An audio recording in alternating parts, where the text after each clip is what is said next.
One of my favorite things about the season of Easter is the focus on the surprising newness that God works in the world. One of the ways God brings newness is through the peace, power, and presence of God's own Spirit. The same Spirit that filled Jesus' heart, mind, life, and love. It's encouraging to see that when God's Spirit works newness in the world, it's often in the midst of chaos, futility, and disorder. Jesus said this to one of his contemporaries. "Do not be astonished that I said to you, you must be born from above. The wind blows where it chooses, and you hear the sound of it, but you do not know where it comes from or where it goes. So it is with everyone who is born of the Spirit." And that's from John 3, 7 through 8. Jesus reminds us not to be surprised by the surprising things God does in this world. It may not always be easy to discern how or where God is working, but rest assured that God is at work.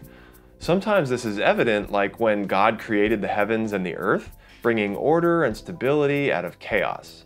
Genesis tells us that the Spirit of God was hovering over the face of the sea.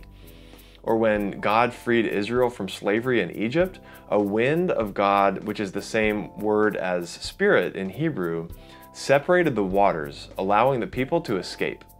No one expected that to happen, but God showed up through the Spirit in the midst of chaos, leading the liberated people through the wilderness to a home. The prophets promised that one day God would pour out the Spirit in even more powerful and intimate ways.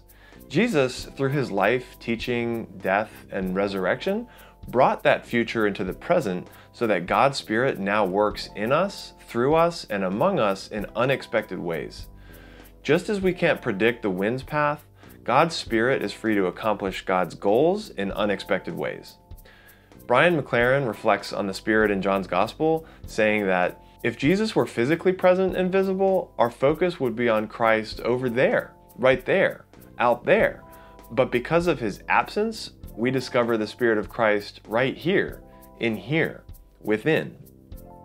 Sometimes it can be difficult to discern God's Spirit among us and within us, but Christ in us is the hope of glory, as Paul puts it. This is how God moves the old world of chaos into a new world of order, peace, and glory.